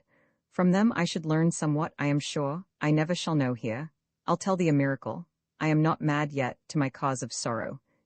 Heaven, my head seems made of molten brass, the earth of flaming sulphur, yet I am not mad. I am acquainted with sad misery as the tanned galley slave is with his awe. Necessity makes me suffer constantly, and custom makes it easy. Who do I look like now? Like to your picture in the gallery, a deal of life in show, but none in practice. Or rather like some reverend monument whose ruins are even pitied. Very proper, and Fortune seems only to have her eyesight to behold my tragedy. How now? What noise is that? I am come to tell you your brother hath intended you some spot. A great physician, when the Pope was sick of a deep melancholy, presented him with several sorts 93 of madmen, which wild object being full of change and spot, focked him to laugh, and so the imposthume 94 broke. The self-same cure the Duke intends on you. Let them come in. There's a mad lawyer, and a secular priest, a doctor that hath forfeited his wits by jealousy, an astrologian that in his works said such a day o' the month should be the day of doom, and, failing oft, ran mad. An English tailor crazed I the brain with the study of new fashions. A gentleman usher quite beside himself with care, to keep in mind the number of his lady's salutations, how do you? She employed him in each morning. A farmer, too, an excellent knave in grain. 95 mad cause he was hindered transportation. 96 and let one broker that's mad loose to these, you'd think the devil were among them. Sit, Cariola. Let them loose when you please, for I am chained to endure all your tyranny. Here by a madman this song is sung to a dismal kind of music. Oh, let us howl some heavy note, some deadly dogged howl, sounding as from the threatening throat of beasts and fatal fowl. As ravens, screech owls, bulls, and bears, will bell, and bawl our pots, till irksome noise have cloyed your ears and corrosived your hearts. At last, ween as our choir wants breath, our bodies being blessed, will sing like swans to welcome death and die in love and rest. Is he mad too? Pray question him. I'll leave you. I am come to make thy tomb. Ha, my tomb? Thou speak'st as if I lay upon my deathbed, gasping for breath. Dost thou perceive me sick? Yes, and the more dangerously, since thy sickness is insensible. Thou art not mad, sure, dost know me? Yes, who am I? Am not I thy Duchess? I am Duchess of Malfi still. That makes thy sleep so broken, glories like glowworms afar off shine bright, but look to near, have neither heat nor light. Let me know fully therefore the effect of this thy dismal preparation, this talk fit for a charnel. Now I shall. Here is a present from your princely brothers, and may it arrive welcome, for it brings lost benefit, lost sorrow. Let me see it. I have so much obedience in my blood, I wish it in their veins to do them good. This is your lost presence chamber. Oh, my sweet lady, peace, it affrights not me. I am the common bellman that usually is sent to condemned persons the night before they suffer. Even now thou saidst thou wast a tomb-maker. 'Twas to bring you by degrees to mortification. Listen. Hark, now everything is still, the screech-owl and the whistler shrill call upon our dame aloud, and bid her quickly don her shroud. Much you had of land and rent, your length in clay's now competent, a long war disturbed your mind, here your perfect peace is signed. Of what ist fools make such vain keeping?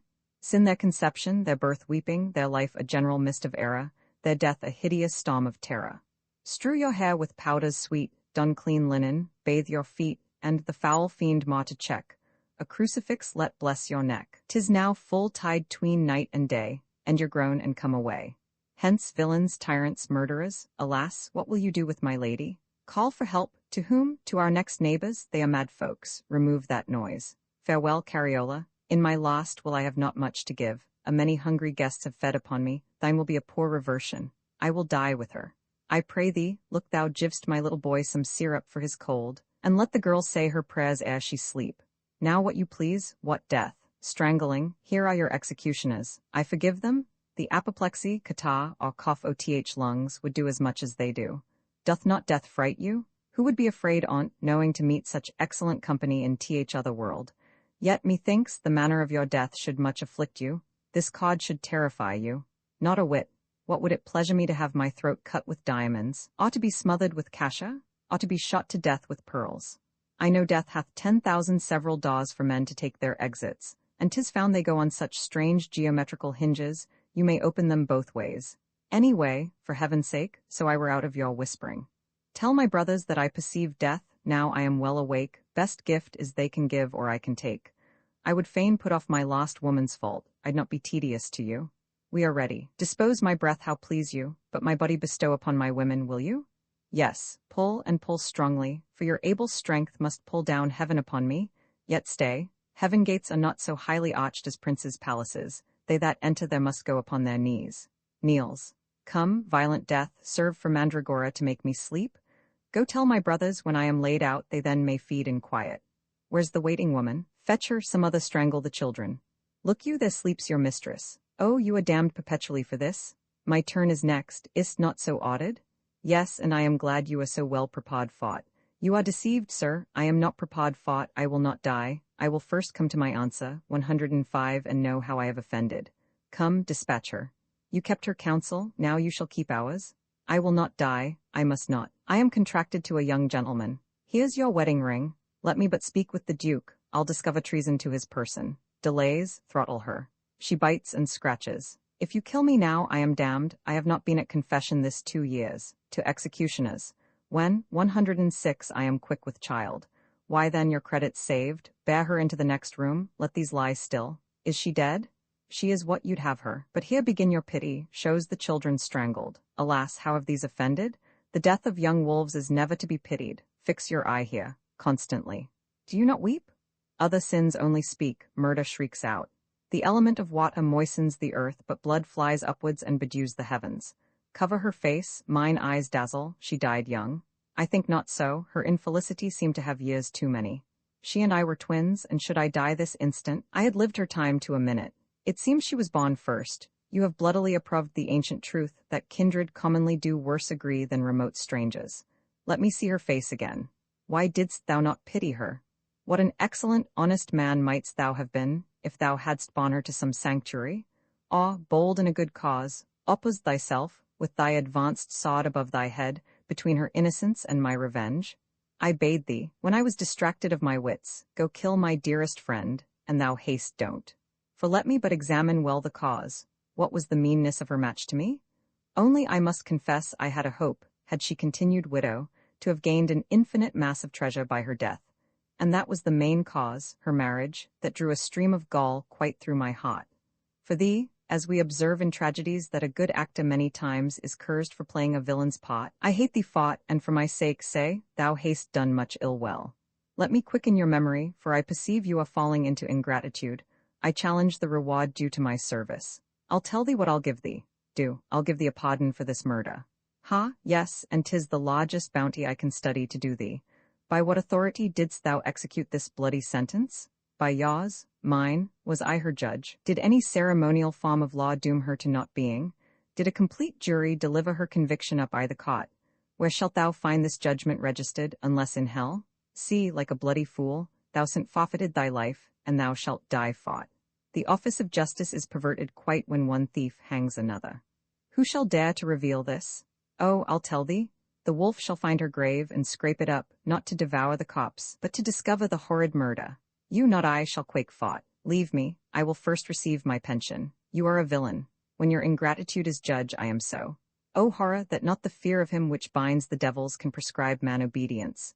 Never look upon me more. Why, fare thee well. Your brother and yourself are worthy men. You have a pair of hearts, a hollow graves, rotten and rotting others, and your vengeance, like 2 chain bullets, still goes arm in arm. You may be brothers, for treason, like the plague, doth take much in a blood. I stand like one that long hath ta'en a sweet and golden dream. I am angry with myself, now that I wake. Get thee into some unknown part of the world, that I may never see thee. Let me know wherefore I should be thus neglected. Sir, I served your tyranny, and rather strove to satisfy yourself than all the world. And though I loathed the evil, yet I loved you that did counsel it, and rather sought to appear a true servant than an honest man. I'll go hunt the badger by owl light, 'tis a deed of darkness. He's much distracted. Off, my painted honour. While with vain hopes our faculties we tire, we seem to sweat in ice and freeze in fire. What would I do were this to do again? I would not change my peace of conscience for all the wealth of Europe. She stirs, here's life. Return, fair soul, from darkness, and lead mine out of this sensible hell.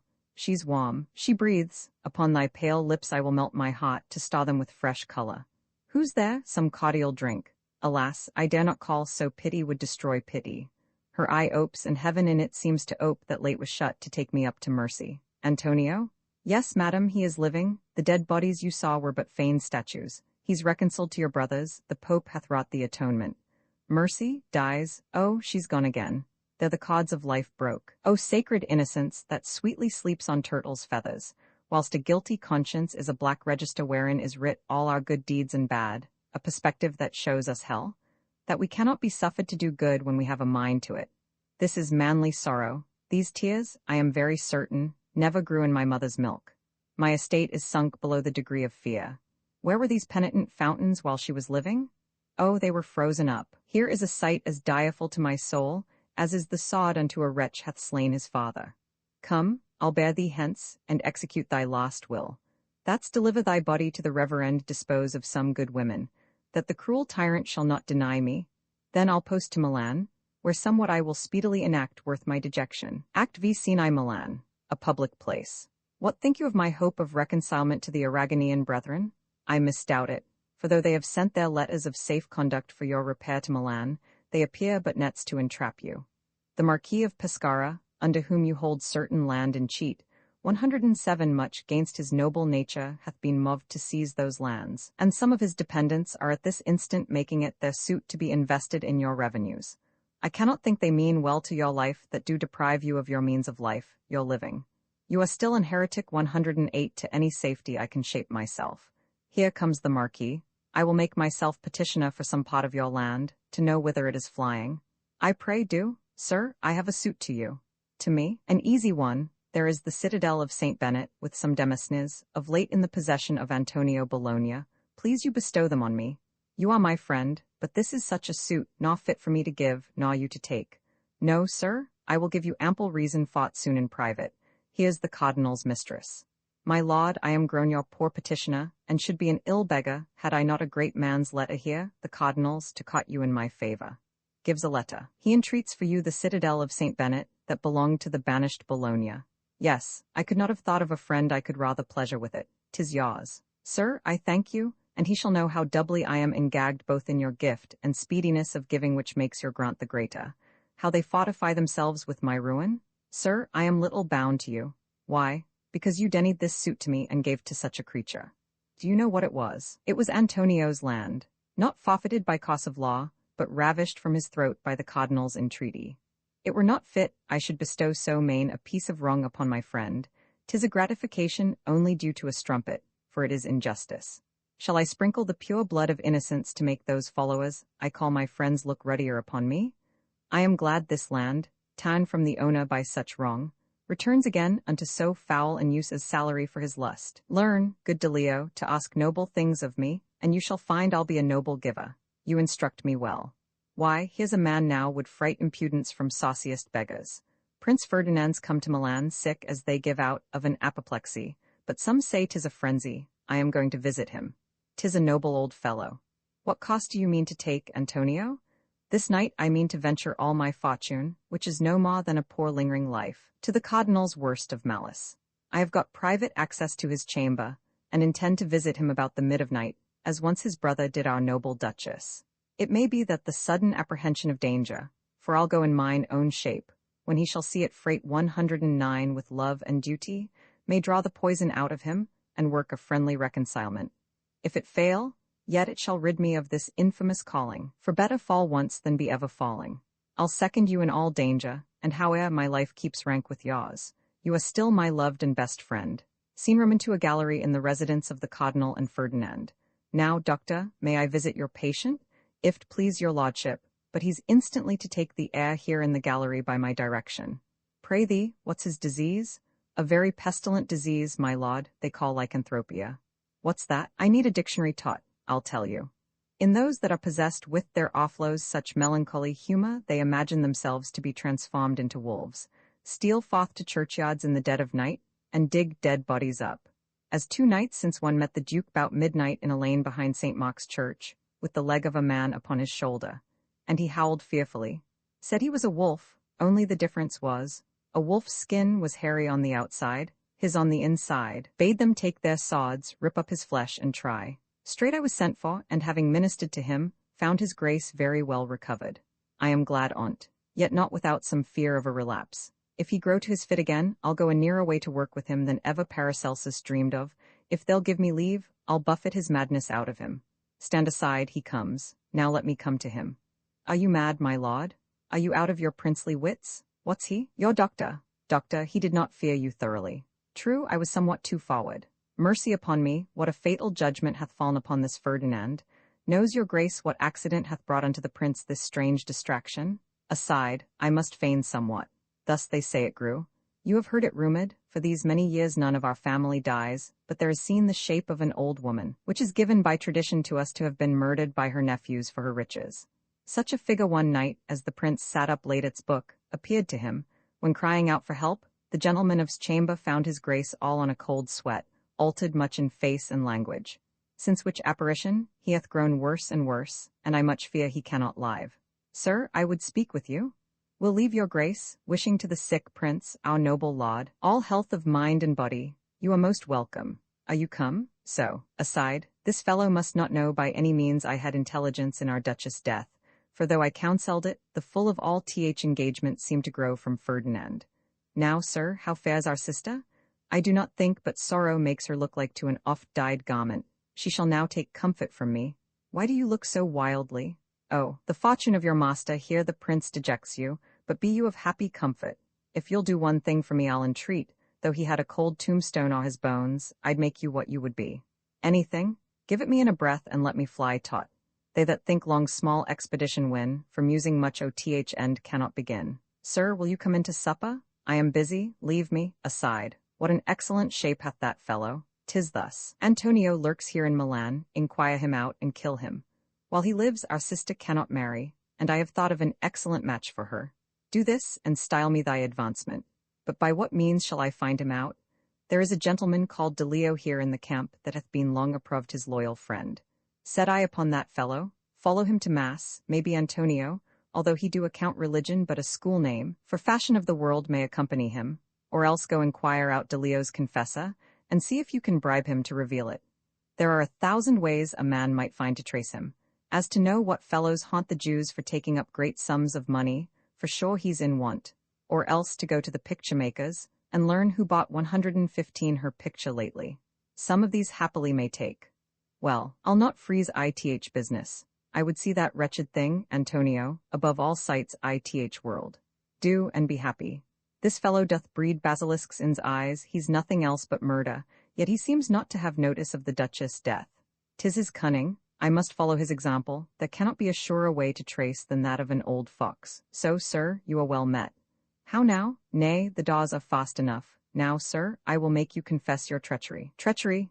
Yes, confess to me which of my women 'twas you heard to put love powder into my drink. Love powder? Yes, when I was at Malfi. Why should I fall in love with such a face else? I have already suffered for thee so much pain, the only remedy to do me good is to kill my longing. Sure, your pistol holds nothing but perfumes or kissing comfits. 116 Excellent lady, you have a pretty way on't to discover your longing. Come, come, I'll disarm you, and arm you thus. Yet this is wondrous strange. Compare thy form and my eyes together, you'll find my love no such great miracle. Now you'll say I am wanton. This nice modesty in ladies is but a troublesome familiar that haunts them. Know you me? I am a blunt soldier. The better, sure there wants fire where there are no lively sparks of roughness, and I want compliment. Why, ignorance in courtship cannot make you do amiss if you have a heart to do well. You are very fair. Nay, if you lay beauty to my charge, I must plead unguilty. Your bright eyes carry a quiver of dots in them sharper than sunbeams. You will mar me with commendation, put yourself to the charge of courting me, whereas now I woo you. Aside, I have it, I will work upon this creature. Let us grow most amorously familiar. If the great cardinal now should see me thus, would he not count me a villain? No, he might count me a wanton, not lay a scruple of offense on you. For if I see and steal a diamond, the fault is not ith stone, but in me the thief that purloins it. I am sudden with you. We that are great women of pleasure used to cut off these uncertain wishes and unquiet longings, and in an instant join the sweet delight and the pretty excuse together. Had you been ith street, under my chamber window, even there I should have courted you. Oh, you are an excellent lady. Bid me do somewhat for you presently to express I love you. I will, and if you love me, fail not to effect it. The cardinal is grown wondrous melancholy. Demand the cause, let him not put you off with feigned excuse, discover the main ground on't. Why would you know this? I have depended on him, and I hear that he has fallen in some disgrace with the emperor. If he be, like the mice that forsake falling houses, I would shift to other dependents. You shall not need follow the waz, I'll be your maintenance, and I your loyal servant, but I cannot leave my calling. Not leave an ungrateful general for the love of a sweet lady? You are like some cannot sleep in feather beds, but must have blocks for their pillows. Will you do this? Cunningly. Tomorrow I'll expect intelligence. Tomorrow, get you into my cabinet, you shall have it with you. Do not delay me, no more than I do you. I am like one that is condemned. I have my pardon promised, but I would see it sealed. Go, get you in. You shall see my wind my tongue about his heart like a skein of silk. Where are you? Here. Let none, upon your lives, have conference with the Prince Ferdinand unless I know it. Aside. In this distraction he may reveal the murder. Yon's my lingering consumption, I am weary of her, and by any means would be quit of. How now, my lord, what ails you? Nothing. Oh, you are much altered. Come, I must be your secretary, and remove this lid from off your bosom. What's the matter? I may not tell you. Are you so far in love with sorrow you cannot part with part of it? Or think you I cannot love your grace when you are sad as well as merry? Or do you suspect I, that have been a secret to your heart these many winters, cannot be the same unto your tongue? Satisfy thy longing. The only way to make thee keep my counsel is, not to tell thee. Tell your echo this, all flatterers, that like echoes still report what they hear though most imperfect, and not me, for if that you be true unto yourself, I'll know. Will you rack me? No, judgment shall draw it from you. It is an equal fault to tell one's secrets unto all or none. The first argues folly, but the last tyranny. Very well. Why, imagine I have committed some secret deed which I desire the world may never hear of. Therefore may not I know it? You have concealed from me as great a sin as adultery. Sir, never was occasion for perfect trial of my constancy till now. Sir, I beseech you you'll repent it. Never. It hurries thee to ruin, I'll not tell thee.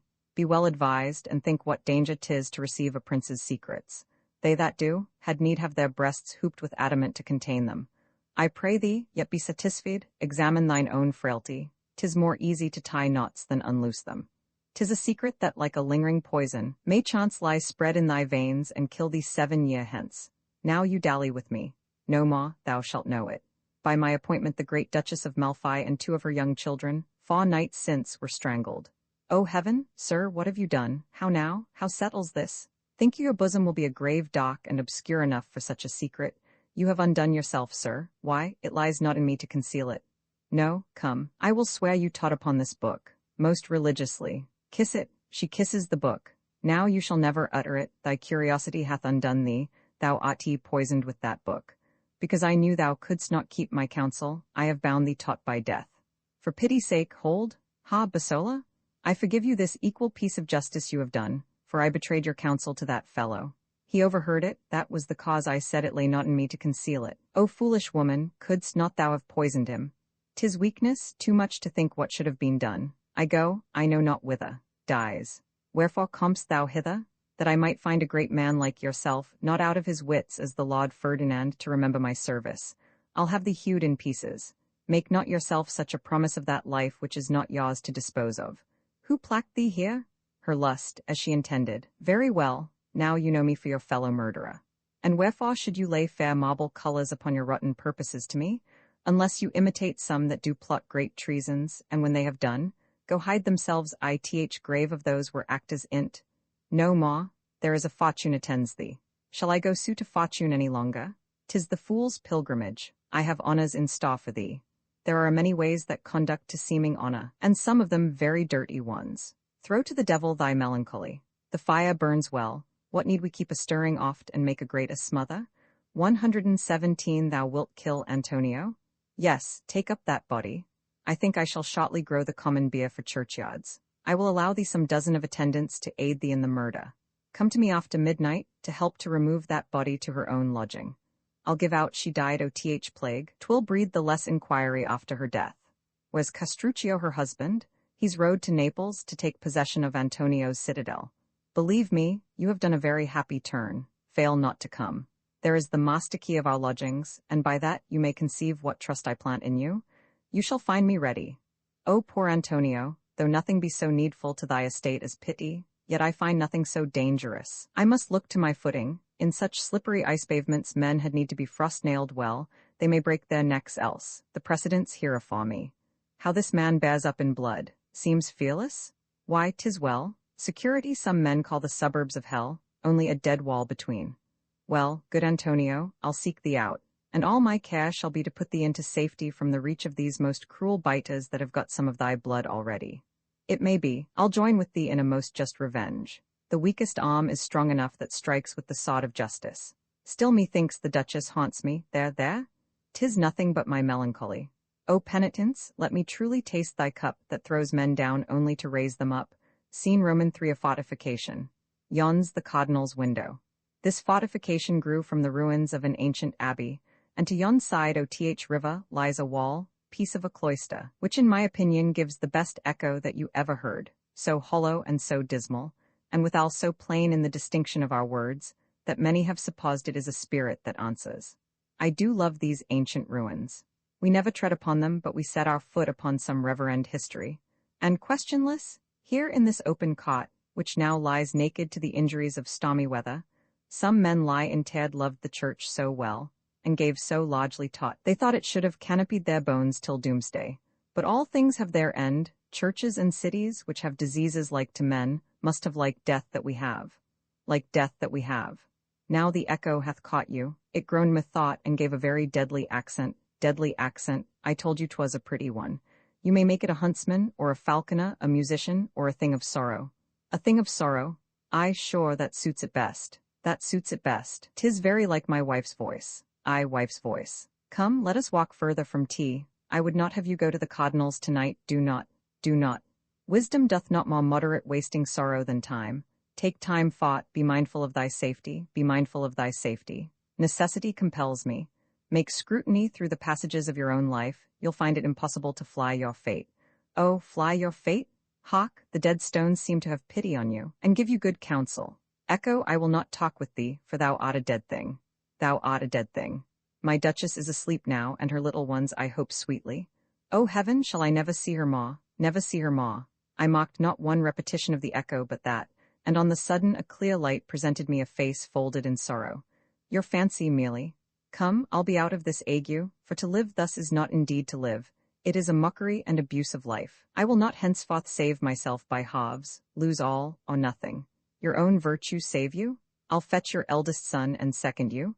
It may be that the sight of his own blood spread in so sweet a figure may beget the more compassion. However, fare you well. Though in our miseries fortune have a part, yet in our noble sufferings she hath none. Contempt of pain that we may call our own. Scene Roman 4 Milan. An apartment in the residence of the Cardinal and Ferdinand. You shall not watch tonight by the sick prince, his grace is very well recovered. Good my lord, suffer us. Oh, by no means, the noise and change of object in his eye doth more distract him. I pray all to bed, and though you hear him in his violent fit, do not rise, I entreat you. So, sir, we shall not. Nay, I must have you promise upon your honours, for I was enjoined taught by himself, and he seemed to urge it sensibly. Let our honours bind this trifle, nor any of your followers. Neither. It may be, to make trial of your promise, when he's asleep, myself will rise and feign some of his mad tricks and cry out for help, and feign myself in danger. If your throat were cutting, I'd not come at you, now I have protested against it. Why, I thank you, 'twas a foul storm tonight. The Lord Ferdinand's chamber shook like an osier. 'Twas nothing put pure kindness in the devil to ruck his own child. The reason why I would not suffer these about my brother, is because at midnight I may with better privacy convey Julia's body to her own lodging. Oh, my conscience, I would pray now, but the devil takes away my heart for having any confidence in prayer. About this hour I appointed Basola to fetch the body. When he hath served my turn, he dies. Ha, 'twas the cardinal's voice, I heard him name Basola and my death. Listen, I hear one's footing. Strangling is a very quiet death. Aside, nay then, I see I must stand upon my guard. My death is plotted, here's the consequence of murder. We value not desert nor Christian breath when we know black deeds must be curd with death. Here stay, sir, and be confident, I pray. I'll fetch you a dark lantern. Could I take him at his prayers, there were hope of pardon. Fall right, my sod, stabs him. I'll not give thee so much leisure as to pray. Oh, I am gone. Thou hast ended a long suit in a minute. What art thou? A most wretched thing, that only have thy benefit in death to appear myself. Where are you, sir? Very near my home. Basola, O misfortune, smother thy pity, thou art dead else. Antonio, the man I would have salved bove mine own life, we are merely the stars' tennis balls, struck and banded which way please them. O good Antonio, I'll whisper one thing in thy dying ear shall make thy heart break quickly. Thy fair Duchess and two sweet children, their very names kindle a little life in me, are murdered. Some men have wished to die at the hearing of sad tidings. I am glad that I shall dot in sadness. 118. I would not now wish my wounds bombed nor healed, for I have no use to put my life to. In all our quest of greatness, like wanton boys whose pastime is their care, we follow after bubbles blown in air. Pleasure of life? What is't? Only the good hours of an ague, merely a preparative to rest, to endure vexation. I do not ask the process of my death, only commend me to Delio. Break hot, and let my son fly the cots to princes. Dies, thou seemst to have loved Antonio. I brought him hither to have reconciled him to the cardinal. I do not ask thee that. Take him up, if thou tender thine own life, and bear him where the Lady Julia was wont to lodge. Oh, my fate moves swift. I have this cardinal in the forge already. Now I'll bring him to Hammer. O direful misprision? 119. I will not imitate things glorious. No more than base, I'll be mine own example. On, and look thou represent, for silence, the thing thou best. 120. Seen v another apartment in the same. I am puzzled in a question about hell. He says, in hell there's one material fire, and yet it shall not burn all men alike. Lay him by. How tedious is a guilty conscience. When I look into the fishponds in my garden, methinks I see a thing armed with a rake that seems to strike at me. Now, art thou come? Thou look'st ghastly. There sits in thy face some great determination mixed with some fear. Thus it lightens into action. I am come to kill thee. Ha, help, our God, thou art deceived, they are out of thy howling. Hold, and I will faithfully divide revenues with thee. Thy prayers and proffers are both unseasonable. Raise the watch, we are betrayed. I have confined your flight. I'll suffer your retreat to Julia's chamber, but no further. Help, we are betrayed. Listen, my dukedom for rescue, fie upon his counterfeiting. Why, 'tis not the cardinal.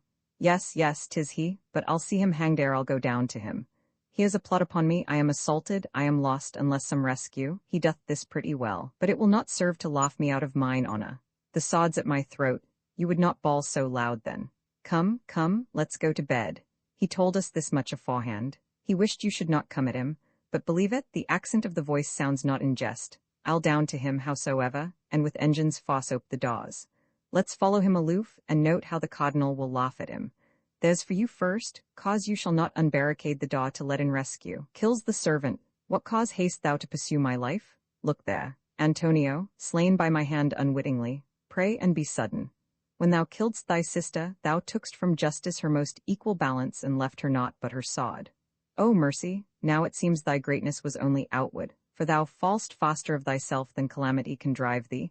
I'll not waste longer time there. Stabs him. Thou hast hurt me. Again? Shall I die like a laveret, without any resistance? Help, I am slain. Alarm, give me a fresh hoss, rally the vaunt God, or the day is lost. Yield. I give you the honor of alms, shake my sod over you, will you yield? Help me, I am your brother, the devil. My brother fight upon the adverse party, there flies your ransom. O justice, I suffer now for what hath former been, sorrow is held the eldest child of sin. Now my revenge is perfect. Sink, thou main cause kills Ferdinand. Of my undoing, the last part of my life hath done me best service. Give me some wet hay, I am broken-winded. I do account this world but a dog kennel. I will vault credit and effect high pleasures beyond death. He seems to come to himself, now he's so near the bottom. My sister, oh my sister, there's the cause on't. Whether we fall by ambition, blood, or lust, like diamonds, we are cut with our own dust. Dies, thou haste thy payment too?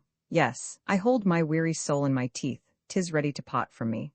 I do glory that thou, which stoodst like a huge pyramid begun upon a large and ample base, shalt end in a little point, a kind of nothing. How now, my lord? O sad disaster, how comes this? Revenge for the Duchess of Malfi murdered by the Aragonese brethren, for Antonio slain by this hand, for lustful Julia poisoned by this man, and lastly for myself, that was an actor in the main of all much gainst mine own good nature, yet I the end neglected.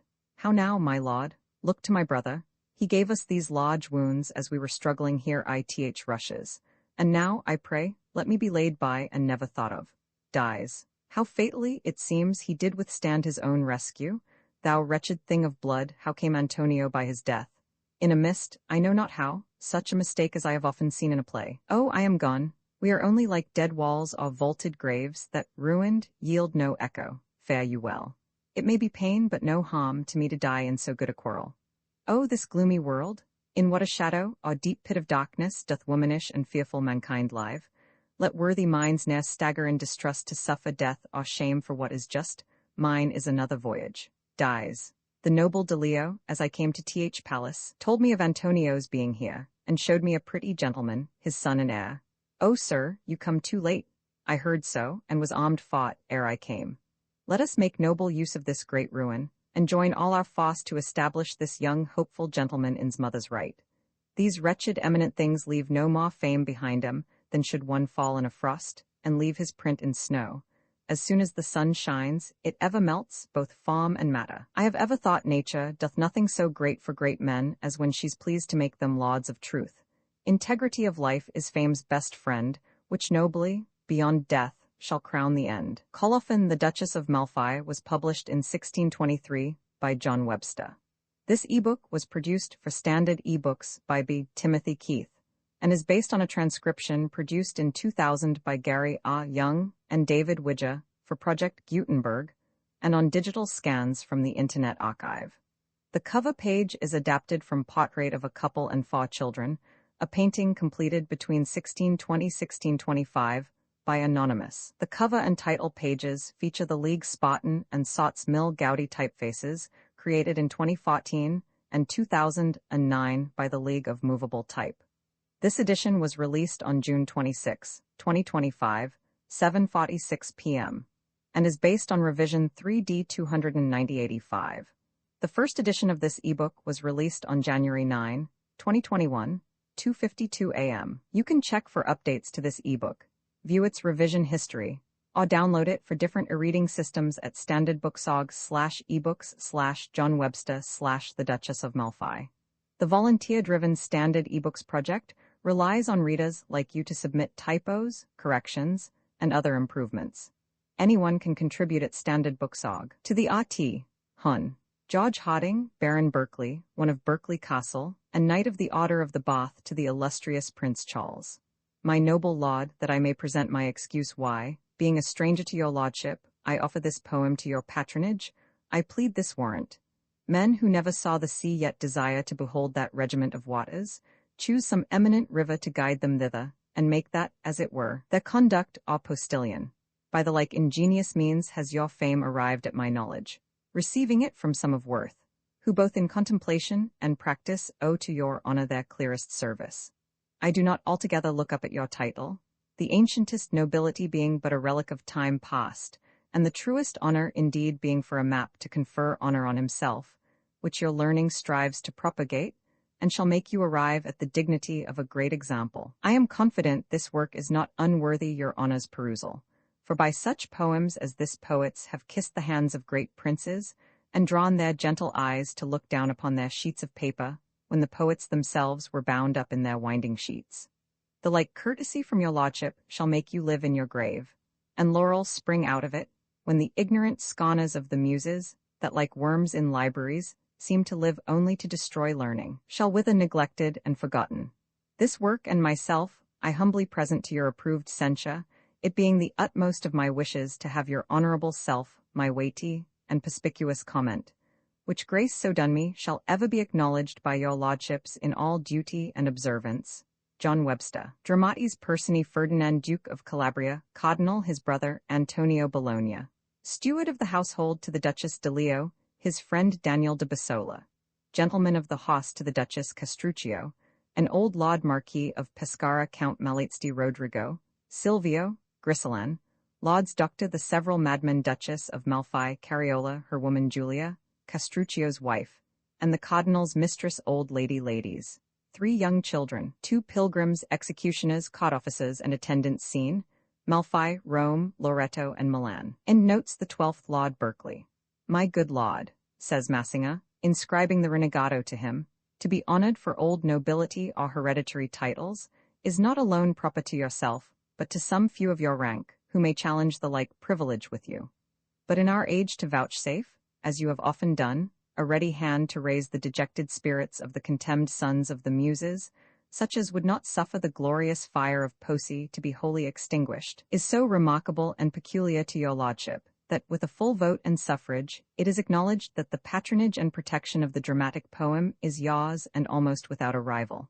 Right prevent, right the reference is to the nightly spot of writing at the ring, right at the expense of, right rolls of lint used to dress wounds, right surgeons, right a small hoss, right ballasted, right a lively dance, right throws into the shade, right at the point of, right coaches, right spy, right cheats, right spy, right lustful, right Genesis 31:31-42, right the net in which he caught Venus and Mars, right housekeepers, right produced, right QQ, read strange, right guess, right the phrase used to indicate that accounts had been examined and found correct, right using words of present time, i.e., I take, not I will take, right not, right more firmly, right of difficult disposition, right chief pot, right bullies Hazlitt, lawyers Vaughan, right royal journey, right turning a boat on its side for repairs, right scabbed, right empty, right face muddling Samson.